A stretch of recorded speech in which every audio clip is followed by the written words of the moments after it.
నమస్తే. పార్లమెంట్ ఎన్నికల వేళ దేశవ్యాప్తంగా లోక్సభ ఎన్నికలు జరుగుతూ ఉన్నాయి. ఇప్పటికే అటు తెలంగాణ, ఏపీ, ఇతర కొన్ని రాష్ట్రాల్లో పోలింగ్ కూడా అయిపోయింది. కేవలం రిజల్ట్ కోసం వెయిట్ చేస్తూ ఉన్నారు. సో ఈ తరుణంలో నరేంద్ర మోడీ చేసినటువంటి వ్యాఖ్యలు అటు కాంగ్రెస్ శ్రేణులు కొంత మంట పుట్టిస్తున్నాయి. ఏదైతే కాంగ్రెస్ అధికారంలోకి వస్తే దేశవ్యాప్తంగా రామ మందిరం మీదకి బుల్డోజర్లు పంపిస్తాడు, రాముడు మళ్ళీ టెంట్ కిందకి వస్తున్నటువంటి కామెంట్లు కాంగ్రెస్ పార్టీ నాయకులంతా కూడా గట్టి కౌంటర్ ఇచ్చే ప్రయత్నం చేస్తూ ఉన్నారు.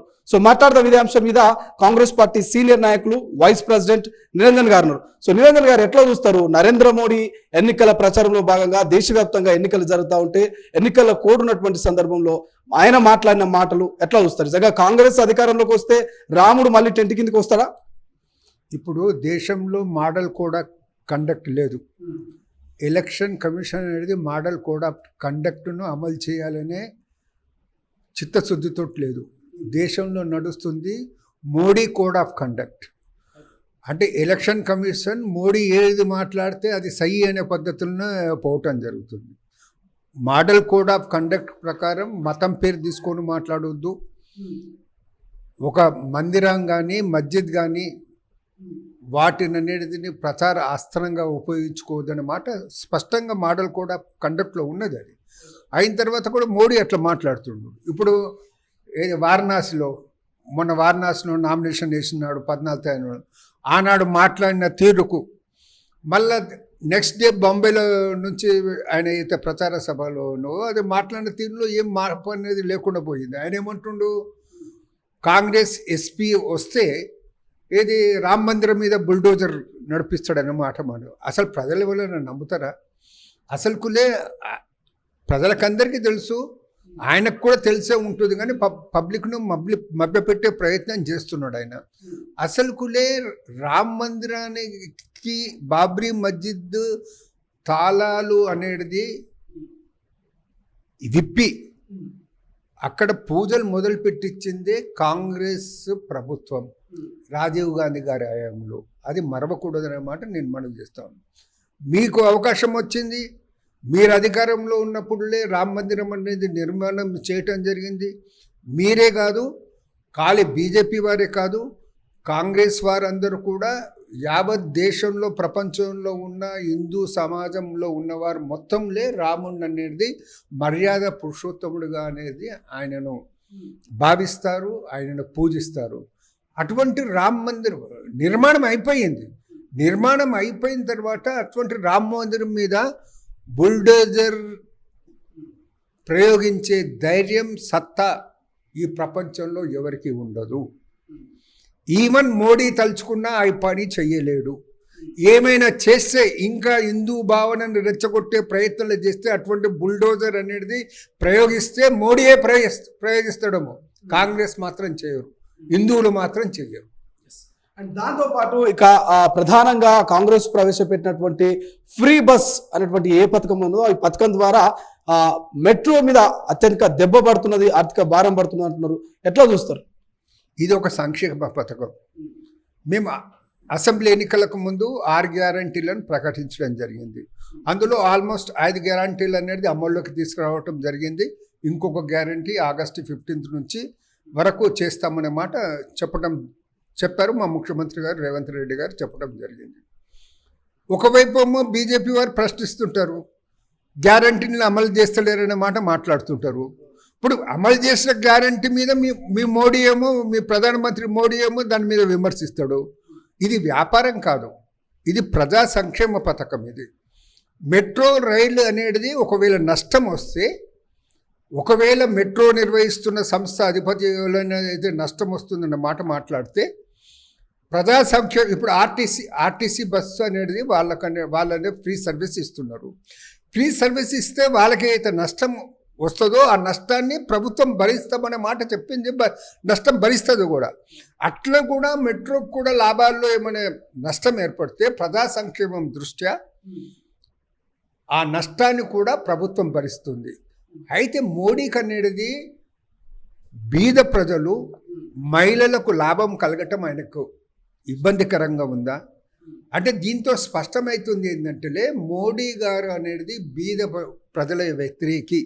ఆయన ఓన్లీ అంబానీ, అదానీ, నీరవ్ మోడీ లాంటి వారికే లక్షల కోట్ల రూపాయల లాభం వాళ్ళకి చేకూర్చాలనుకుంటారు. కానీ బీద ప్రజలు అనేది ఫ్రీ బస్ సర్వీస్ అనేది కల్పిస్తే సహించలేనటువంటి పరిస్థితుల్లో ఆయన ఉండడం చాలా దురదృష్టకరం. ఇక రాష్ట్ర లోక్సభ ఎన్నికల విషయానికి వచ్చినట్టయితే పోలింగ్ ముగిసింది. ఆ ఫలితాల కోసం నాయకులు జనాలంతా వెయిట్ చేస్తున్నారు. కాంగ్రెస్ పార్టీ 14 అంటుంది, మొదటి నుంచి 14 వచ్చే అవకాశం ఉంది. ఎందుకంటే బీఆర్ఎస్ 10 అంటున్నది, అటు బీజేపీ కూడా డబుల్ డిజిట్ అంటున్నది, డబుల్ ఇంజన్ సర్కార్ అంటున్నది. ఎట్లా చూస్తారు? ఈ ఈవీఎంలో రిజల్ట్స్ అనేది నిక్షిప్తమైంది. మేము 14 సీట్లను సాధించాలనే లక్ష్యంతో మా కృషి మేము చేయటం జరిగింది. ప్రజలు వాళ్ళ నిర్ణయం ఆల్రెడీ ఇచ్చేయటం జరిగింది. అది నిక్షిప్తమైంది. ప్రజలు ఏమిచ్చినా మాకు యాక్సెప్ట్. అయినా మేము పరిపూర్ణమైనటువంటి విశ్వాసంతో ఉన్నాము.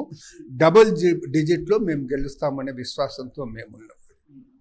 ఇట్లా పరిపాలన మీద కాంగ్రెస్ పార్టీ ఫోకస్ పెట్టిందా? ఎందుకంటే ఇప్పటికే ఎన్నికలు అయిపోయినాయి కాబట్టి పరిపాలన పరంగా అటు రుణమాఫీ కావచ్చు, లేకపోతే రైతుల పంటల కొనుగోలు కావచ్చు, ఇతర అంశాల మీద ఫోకస్ ఏమైనా పెట్టిందా కాంగ్రెస్ పార్టీ? ఆల్రెడీ ముఖ్యమంత్రి గారు 2 రోజుల క్రితం చెప్పిండ్రు కదా, ఎక్కడ కూడా ఆపకుండా పంటల కొనుగోలు జరగాలనే మాట చెప్పడం జరిగింది. ఈ వర్షాలతోటి కొంత ధాన్యం తడిసినా కానీ అది కూడా కొనుగోలు చేస్తామన్న మాట చెప్పడం జరిగింది. సో రైతులకు రుణమాఫీపై కూడా ప్రభుత్వం దృష్టి పెట్టింది. ఏ విధంగా వనరులను సేకరించాలనే ప్రయత్నం ఉన్నారు. ఈ 6th వరకు అనేది కోడ్ అమల్లో ఉంటుంది. అది సో 6th తర్వాత ఇంకా వేగరం పుంజుకుంటుంది. ఇంకా ఏ విధంగాలే ప్రజలకు సంక్షేమ కార్యక్రమాలు చేయాలో ఆ దిశలో మేము ఆలోచిస్తాం. అండ్ ఇంకొక వార్త బాగా చక్కర్లు కొడుతున్నది అటు మీడియా, సోషల్ మీడియాలో తెలంగాణ కాంగ్రెస్ పార్టీకి సంబంధించి నూతన అధ్యక్షుడు ఎన్నిక ఉండబోతుంది అంటున్నారు. సో ఇందులో ఎంతవరకు వాస్తవం ఉంది? దీని మీద నిరంజన్ గారు ఏమైనా కామెంట్ చేస్తారా? ఇప్పుడు తప్పకుండా రేవంత్ రెడ్డి గారు ముఖ్యమంత్రి అయిన తర్వాత అప్పట్లో ఎంబడే పిసిసి అధ్యక్షుడిని మార్చాలనే ఒక ఆలోచన వచ్చినుండేది. కానీ ఎంబడే లోక్సభ ఎన్నికలు ఉన్న కారణాన లోక్సభ ఎన్నికల తర్వాత చేద్దామన్న మాట అధిష్టానం అనుకోవటం జరిగింది. ఇప్పుడు మాత్రం ఎటువంటి జాప్యం లేకుండా బహుశా ఈ లోకల్ బాడీస్ ఎలక్షన్స్ లోపల అనేది పిసిసి అధ్యక్షుడు మార్పు అనేది జరుగుతుందని నేను భావిస్తాను. ఎందుకంటే ప్రభుత్వం పటిష్టంగా పనిచేయాలంటే ఆర్గనైజేషన్ కూడా పటిష్టంగా ఉండాలి. అంటే ప్రభుత్వం యొక్క పథకాలు అనేది ప్రజల్లోకి తీసుకెళ్ళటానికి అనేది ఆర్గనైజేషన్ కూడా పటిష్టంగా ఉండాలి. అది ఎప్పుడు సాధ్యమవుతుందంటే ఒక పిసిసి అధ్యక్షుడుగా ముఖ్యమంత్రి పదవిలో లేనటువంటి వ్యక్తి ఉంటేనే అది సాధ్యమవుతుంది. ఫుల్ టైం అనేది ఆర్గనైజేషన్ మీద కాన్సన్ట్రేట్ చేసేదానికి అవకాశం ఉంటుంది.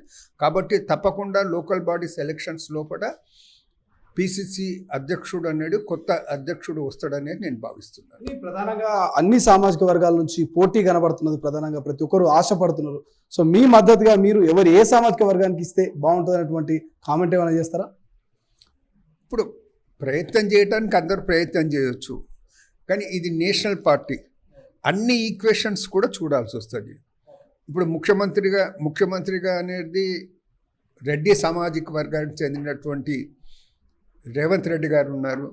ఉప ముఖ్యమంత్రిగా ఎస్సీ సామాజిక వర్గానికి సంబంధించిన బట్టి విక్రమార్క గారు ఉన్నారు. నేచురల్గా బీసీ సామాజిక వర్గానికి ఇది వస్తుందని మేము అనుకుంటున్నాం. Thank you so much. ఇది మొత్తం మీద కాంగ్రెస్ పార్టీ సీనియర్ నాయకులు నిరంజన్ గారు అయితే ఒక స్పష్టతనిచ్చే ప్రయత్నం చేశారు. సో ఏదైతే పంచాయతీ ఎన్నికలున్నాయి కాబట్టి ఎన్నికలకు ముందే కొత్త అధ్యక్షుని నియామకం ఉండబోతున్నది. సో అటు రెడ్డి సామాజిక వర్గం నుంచి ముఖ్యమంత్రి రేవంత్ రెడ్డి గారు ఉన్నారు.